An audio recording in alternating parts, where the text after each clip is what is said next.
నమస్తే, welcome to Andhraprabha TV. నేను సౌజన్య. Junior NTR గారు ఒక అనౌన్స్మెంట్ ఇచ్చారు. ఎవరు కూడా ఫ్యాన్స్ పాదయాత్రతో నా దగ్గరికి రాకండి, రాబోయేటువంటి రోజుల్లో వెరీ సూన్ నేను ఒక సభ ఆర్ఎల్స్ మీటింగ్ ఏర్పాటు చేయబోతున్నాను. సో అక్కడ అందరం కలుద్దాము, అక్కడ మాట్లాడుకుందాము అనేసి. సో ఈ మాట చెప్పగానే దీనికి సంబంధించి చాలా భిన్నాభిప్రాయాలు, ఆలోచనలు బయటకు వస్తున్నాయి. మరి అంశానికి సంబంధించి వారి విశ్లేషణని మనతో పంచుకోవడానికి ఈరోజు మనతో పాటు ఉన్నారు సీనియర్ జర్నలిస్ట్ కిరణ్ గారు ఉన్నారు. వారితో మాట్లాడదాం. నమస్తే కిరణ్ గారు. హాయ్ మా నమస్తే. జూనియర్ ఎన్టీఆర్, సో ఆల్మోస్ట్ అందరు ఫ్యాన్స్ కూడా హీరోలకు సంబంధించి పాదయాత్ర చేసుకుంటూ రావడమో లేకపోతే సైకిల్ తొక్కుకుంటూ రావడం ఇలా ఏదో చేస్తూ ఉంటారు. సో ఎవరు ఇలా రాకండి, నేను ఒక మీటింగ్ అరేంజ్ చేస్తున్నానని అనౌన్స్మెంట్ చేసినట్టు నేను ఎక్కడ విన్నట్టుగా నాకైతే గుర్తులేదు.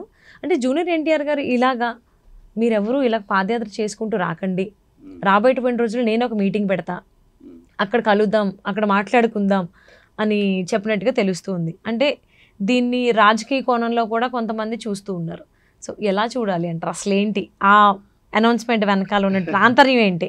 జూనియర్ ఎన్టీఆర్ గారు ఒక మంచి నిర్ణయం తీసుకున్నారని మనం అభినందించాలి. ఓకే. ఫ్యాన్స్ మన భారతదేశంలో ఒక 3 రంగాలకు, 3 వ్యవహారాలకు, 3 టాపిక్స్కు ఎక్కువగా జనాదరణ ఉంటుంది.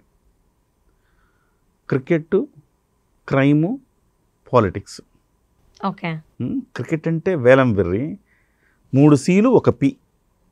Cricket, cinema, crime, politics. ఈ మూడిట్లో మీరు చూడండి, పాలిటిక్స్లో కూడా వీరభక్తులు ఉంటారు. రాజశేఖర రెడ్డి చనిపోయాడని చెప్పేసి 700 మంది చనిపోయారట. సరే, అది నిజమా కాదా పక్కన పెట్టండి. వీరభక్తులు ఉంటారు కదా. రాజకీయాల్లో కూడా ఒక రేంజ్లో విధేయత చూపే కార్యకర్తలు ఉంటారు. అలాగే సినిమాలో కూడా అభిమానించి సినిమా తారలని దేవుళ్ళుగా కొలిచేవాళ్ళు ఉంటారు. క్రైమ్ అంటే ఆసక్తి అనుకోండి, అది వేరే విషయం. అలాగే క్రికెట్లో కూడా క్రికెటర్స్ని ఆరాధించే వాళ్ళు ఉంటారు. క్రికెట్ గాడ్ ఎవరు? మోస్ట్లీ సచిన్ పేరే వస్తుంది. క్రికెట్ గాడ్ అంటే సచిన్ టెండూల్కర్ అంటాం. అలాగే సినిమాల్లో కూడా అభిమానులు వాళ్ళ అభిమానించే తారలను నిజంగా వాళ్ళ అమ్మా నాన్నని ఎవరైనా ఏమన్నా అంటే కూడా సహిస్తారేమో, కానీ వాళ్ళు అభిమానించే తారని ఎవరైనా ఏమన్నా ఉంటే గొడవలు అయిపోతాయి, అంతే, కొట్టుకునే స్థాయికి వెళ్ళిపోతారు. సో అంత అభిమానిస్తారు కాబట్టి వాళ్ళను అంతే విధంగా ప్రేమించటం అనేది ఒక హీరోలుగా వాళ్ళ బాధ్యత. హీరోనో, నటో ఎవరైనా కావచ్చు, వాళ్ళంతే రెసిప్రికేషన్, అంతే లెవెల్లో వాళ్ళు కూడా ప్రేమను పంచాలి.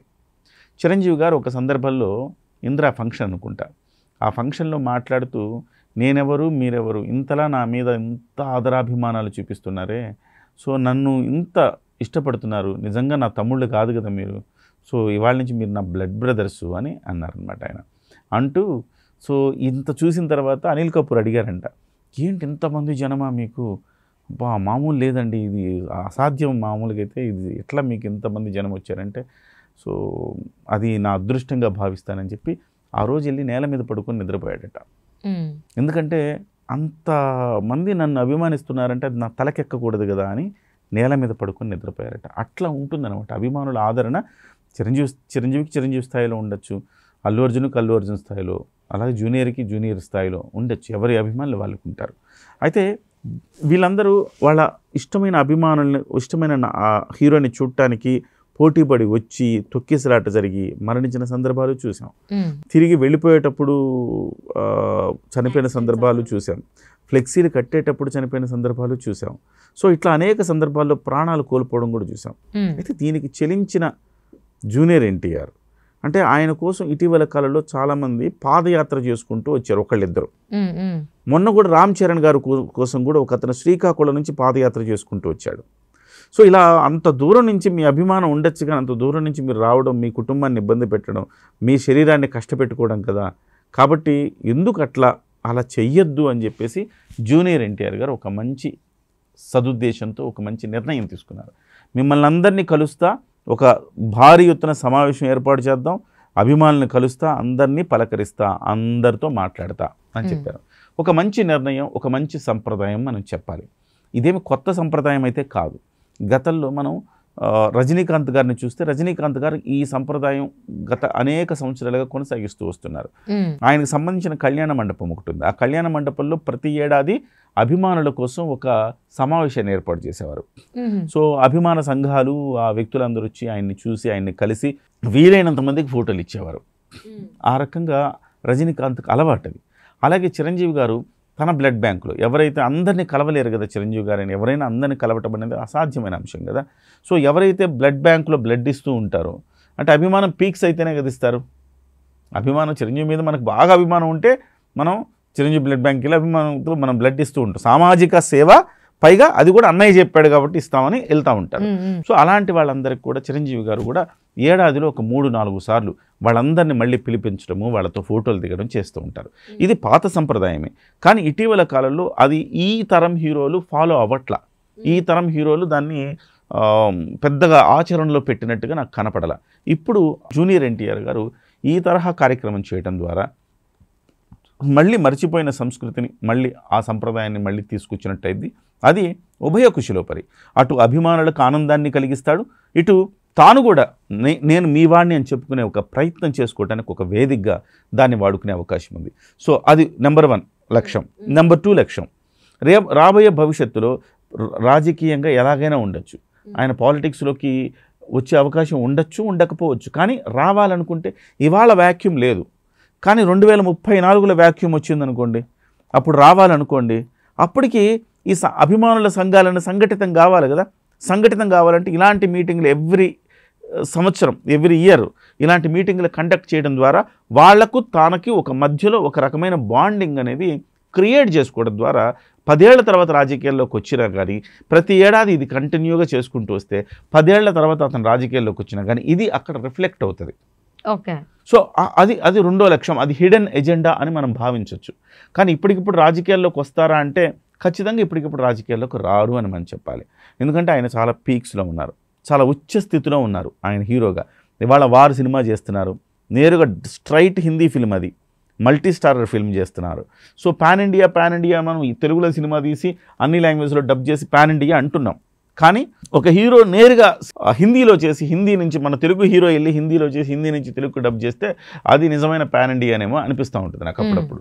సో కలెక్షన్స్ పరంగా మన బాహుబలి ఎక్కడ తగ్గేదేలే, లేకపోతే పుష్ప కూడా కలెక్షన్స్ పరంగా తగ్గేదేలే. బట్ నేరుగా స్ట్రైట్ హిందీ సినిమా ఒకటి. అంతకుముందు చిరంజీవి గారు ప్రతిబంధ్ అని చేశారు, హిందీలో చేశారు. అంకుశం సినిమానే హిందీలో ప్రతిబంధ్గా చేశారు. చిరంజీవి గారు ఒక 2 ప్రయత్నాలు చేశారు. జెంటిల్మెన్ సినిమాను కూడా చేశారనమాట. ఆజ్కా గుండారాజా అనే పేరుతో ఏమో చేశారనమాట. అట్లా ఒక 2 సినిమాలు చిరంజీవి గారు కూడా ఆ రోజుల్లో ఒక ప్రయోగం చేశారు. ఏంటి, డైరెక్ట్గా హిందీ సినిమాల్లోకి ఎంట్రీ ఇచ్చి హిందీ ప్రేక్షకులను కూడా ఎస్ మేము ఎక్కడ తగ్గేదేలా మీ అందరికంటే, మేము కూడా ఆన్ పార్ విత్ యూ అని చెప్పి ఆయన రకరకాల సందర్భాల్లో చెప్తూ ఉంటారు. సో నేను వెళ్తే గోవా ఫిల్మ్ ఫెస్టివల్కి వెళ్తే అక్కడ ఒక్క తెలుగు వాళ్ళ ఫోటో కూడా లేదు, బాధేసింది నాకు, మనం ఎక్కడ తక్కువ అనిపించింది అంటే అదే ఆయనకు బీజం వేసింది. మనం కూడా హిందీ వాళ్ళను కూడా మనం రంజింపచేయాలి, మనం ఎక్కడ తక్కువ కాదని చెప్పాలి అనుకుని ఆయన ఒక 2 ప్రయత్నాలు చేశారు. సో అవి అంత ఆశించినంత ఫలితాన్ని అయితే చూపించలేకపోయినాయి. అవి మళ్ళీ తెలుగులోకి ఆయన పరిమితమయ్యారు. అలాగే జంజీర్ సినిమా ద్వారా రామ్ చరణ్ కూడా ఒక ప్రయత్నం చేశారు, అది కూడా కొంచెం ఆశించిన ఫలితం రాలా.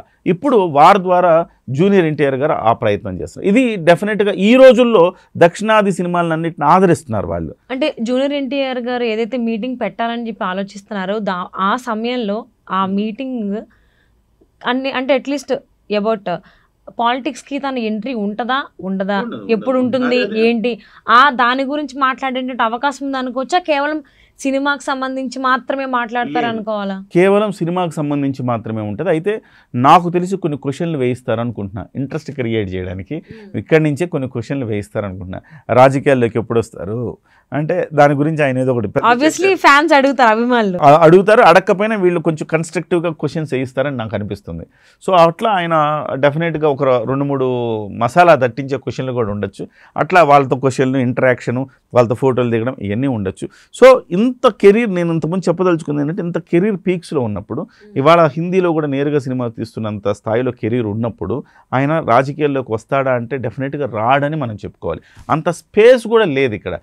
లోకేష్ ఎమర్జ్ అవుతున్నాడు, పవన్ కళ్యాణ్ ఆల్రెడీ ప్రూవ్డ్, అలాగే జగన్మోహన్ రెడ్డి ప్రూవ్డ్. ఈ క్రమంలో రాబోయే రోజులు వీళ్ళ ముగ్గురు మధ్యనే పోటీ ఉంటుంది. సీఎం స్థానానికి. అలాంటప్పుడు మళ్ళీ ఇంకొక స్పేస్ ఉంటుందా అంటే ఉండదు. సో కాబట్టి జూనియర్ ఎన్టీఆర్ ఇప్పటికైతే రాజకీయాల వ్యవహారం అయితే ఉండదు. భవిష్యత్తులో రాజకీయాల్లోకి రావడానికి ఒక వేదికను, ఒక కావలసిన మౌలికంగా కావలసిన ఆ శక్తిని ఆయన వర్కౌట్ చేసుకుంటున్నాడని మనం భావించాలి. ఓకే, థ్యాంక్ యూ కిరణ్ గారు. Thank you.